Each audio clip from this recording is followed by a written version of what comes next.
Hello everyone. तो कैसे हैं आप? आपका हार्दिक स्वागत है हमारे यूट्यूब चैनल देवभूमि एग्जाम पॉइंट में। तो आज यहाँ पर हम कुछ इंपॉर्टेंट क्वेश्चंस लाएं जो आगामी यहाँ पर एग्जाम होना है लैब असिस्टेंट का, प्रयोगशाला सहायक का यहाँ पर एग्जाम होना है आगामी यहाँ पर समय में। बहुत जल्दी आपको यहाँ पर एग्जाम देखने को मिलेगा, तो आप लोग जो है अपनी तैयारी यहाँ पर बनाए रखें। तो जिन लोगों का भी एग्ज़ाम है वो लोग हमारे साथ बने रहें। तो यहाँ पर आपको डेली इस तरह के वीडियोस मिलते हैं, तो आपको जो है चैनल को सब्सक्राइब कर लेना है इसी तरह के वीडियोस पाने के लिए। अभी तक आपने बेल आइकन प्रेस नहीं करके है उसको भी प्रेस करना है, जैसे कि सारे नोटिफिकेशन आपको समय रहते मिलते रहें। तो देखिए हमने जो है यहाँ पर बहुत सारे वीडियोस जो हैं यहाँ पर अपलोड की हुई हैं चैनल में, तो आप देख सकते हैं। बहुत बढ़िया क्वेश्चन है जो आगामी यहाँ पर एग्जाम में आपको यहाँ पर हेल्प पहुँचाएंगे। तो देखिए बढ़ते हैं आज के पहले क्वेश्चन की ओर। आज का यहाँ पर जो पहला क्वेश्चन आपसे पूछा जा रहा है, निम्नलिखित में से कौन एक भेड़ यकृत कृमि कहा जाता है? तो किसे जो है यहाँ पर भेड़ यकृत कृमि कहा जाता है? सीप लीवर फ्लू। देखिए क्वेश्चन नंबर यहाँ पर फर्स्ट वाला है। तो देखिए आपको यहाँ पर चार ऑप्शन दे रखे हैं, चारों में से जो इसका राइट आंसर है फटाफट आपको यहाँ पर बताना है। तो फेसियोला हिपेटिका यहाँ पर बिल्कुल राइट आंसर होगा, option number B. Option B यहाँ पर बिल्कुल राइट है। तो फेसियोला हिपेटिका यहाँ पर जो है बिल्कुल सही आंसर है। तो बढ़ते हैं नेक्स्ट क्वेश्चन की ओर। क्वेश्चन नंबर यहाँ पर सेकंड आपको देखने को मिलता है। तो यहाँ पर आपसे ये पूछा गया यहाँ पर कि 1883 में 1883 में किसके द्वारा फेसियोला हिपेटिका के जीवन इतिहास पर पूर्ण कार्य किया गया? तो देखिए इंपॉर्टेंट क्वेश्चन है, आगामी जो भी यहाँ पर साइंस रिलेटेड जो भी एग्जाम होते हैं तो वहाँ आपसे ये क्वेश्चन पूछा जा सकता है। तो आपको जो है क्वेश्चन को ध्यान से समझना है, पढ़ना है, फिर यहाँ पर आंसर लगाना है। देखिए इसका जो राइट आंसर है तो इसका जो होगा ऑप्शन नंबर हमारे पास जो है ऑप्शन सी यहाँ पर जो है थॉमस द्वारा बिल्कुल राइट आंसर है। तो 1883 में यहाँ पर जो है थॉमस द्वारा फेसियोला हिपेटिका के जीवन इतिहास पर पूर्ण कार्य किया गया। तो नेक्स्ट क्वेश्चन की ओर बढ़ते हैं। क्वेश्चन नंबर यहाँ पर थर्ड देखिए, निम्नलिखित में से कौन एक पत्तीनुमा जीव है? लीफ लाइक यहाँ पर जीव है, आपसे यहाँ पर पूछा गया है।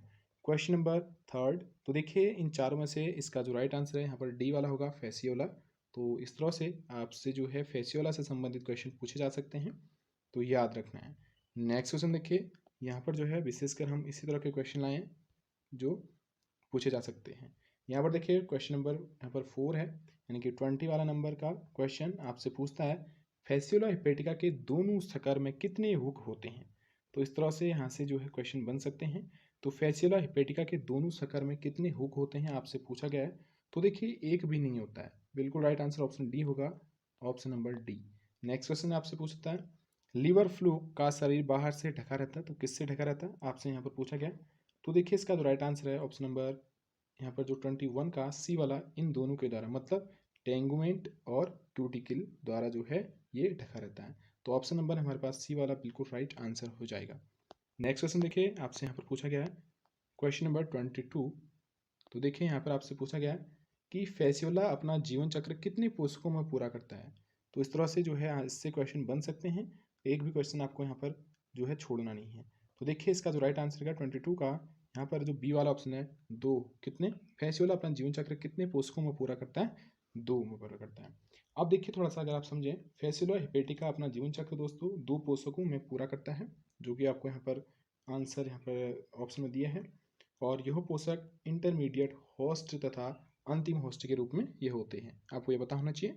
तो ऑप्शन बी यहाँ पर बिल्कुल राइट आंसर होगा। नेक्स्ट क्वेश्चन देखिए क्वेश्चन नंबर 23 आपसे यहाँ पर पूछा गया है कि फेसियोला हिपेटिका के शरीर पर पाए जाने वाले छिद्र का नाम क्या? 23। तो देखिए इसका जो राइट आंसर है ऑप्शन नंबर हमारे पास क्या होगा, बिल्कुल right answer option number D जो है उपरोक्त सभी। देखिए माउथ, जेनिटल अपर्चर, एक्सक्रीटरी पोर और उपरोक्त सभी जो हैं ये फेसियोला हिपेटिका के शरीर पर पाए जाने वाले छिद्र हैं। ऑप्शन डी हमारे पास बिल्कुल सही आंसर हो जाएगा। नेक्स्ट क्वेश्चन देखिए आपसे यहाँ पर पूछा गया है 24। तो आपसे यहाँ पर पूछा क्या गया है कि फेसियोला के टेगुमेंट का इलेक्ट्रॉन सूक्ष्मदर्शी के अध्ययन से यह ज्ञात होता है कि इसमें पाया जाता है। क्या पाया जाता है 24? देखिए इसका जो ऑप्शन डी है उपरोक्त सभी। देखिए माइटोकॉन्ड्रिया, एंडोप्लाज्मिक रेटिकुलम, वैक्यूल, यानी कि ऑप्शन डी हमारे पास बिल्कुल सही आंसर हो जाएगा, ऑप्शन नंबर डी।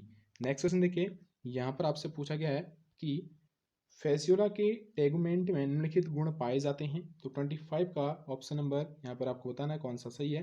यह काफ़ी मोटा होता है, यह कठोर होता है, यह पोषक के पाचक रंगों की यहाँ पर पाचक रसों की क्रियाशीलता को रोक सकता है या उपरोक्त सभी। देखिए इसका राइट आंसर ऑप्शन डी है, बिल्कुल सही आंसर ऑप्शन डी हो जाएगा यहाँ पर। नेक्स्ट क्वेश्चन को पढ़ते हैं, क्वेश्चन नंबर 26 यहाँ पर देखने को मिलता है आपको। ये आया क्वेश्चन नंबर 26। तो यहाँ पर आपसे पूछा गया है कि फेसियोला के शरीर की दीवार में 10 स्तर पाई जाती है। तो फेसियोला के शरीर की दीवार में स्तर पाई जाती है, टेगुमेंट, बेसमेंट मेम्ब्रेन, मेसेनकाइम, उपयुक्त सभी। तो किसकी यहाँ पर स्तर पाई जाती है? 26 का ऑप्शन डी है यहाँ पर, बिल्कुल सही। मेसेनकाइम, बेसिन मेम्ब्रेन और टेगुमेंट, बिल्कुल सही आंसर ऑप्शन डी होगा। नेक्स्ट क्वेश्चन देखिए 27 का आपसे यहाँ पर पूछा गया है। यहाँ पर है फैसियोला हिपेटिका की पहली लार्वा अवस्था होती है यह या पहला लार्वा होता है। क्वेश्चन को ध्यान से पढ़ना है। फैसियोला हिपेटिका की पहली लार्वा अवस्था होती है या पहला लार्वा होता है।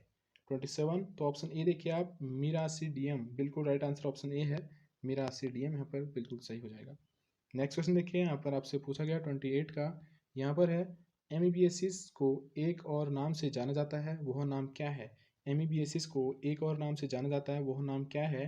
28 का ऑप्शन सी देखिए आप, एंटामीबा हिस्टोलिटिका, बिल्कुल right answer option number C यहाँ पर सही हो जाएगा। नेक्स्ट क्वेश्चन देखिए यहाँ पर है, आपसे यहाँ पर पूछा गया है कि प्रोटोजोआ के रोग कारक परजीवियों के लक्षण होते हैं। जो प्रोटोजोआ के रोग कारक परजीवियों के लक्षण होते हैं, ऑप्शन नंबर इन चार में से आपको बताना है, ए बी सी डी। तो सी वाला देखिए उपरोक्त तो दोनों यहाँ पर बिल्कुल सही हैं। सभी अविकल्पी परजीवी होते हैं, सभी परजीवियों में पोषक विशिष्टता होती है। तो उपरोक्त सभी यहाँ पर सी वाला ऑप्शन बिल्कुल सही हो जाएगा। नेक्स्ट क्वेश्चन देखिए आपसे यहाँ पर पूछा गया है, क्वेश्चन नंबर 30। यहाँ पर आपसे पूछा गया है कि गियार्डिया इंटेस्टाइनालिस निम्नलिखित किस रोग का कारक है?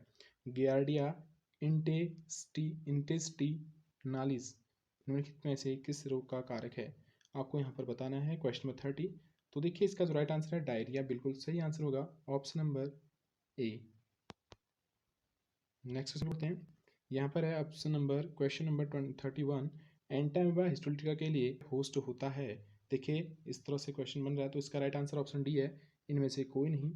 ऑप्शन नंबर डी यहाँ पर सही आंसर हो जाएगा। आप हमें कमेंट बताइए इसका सही आंसर क्या है। नेक्स्ट क्वेश्चन होता है,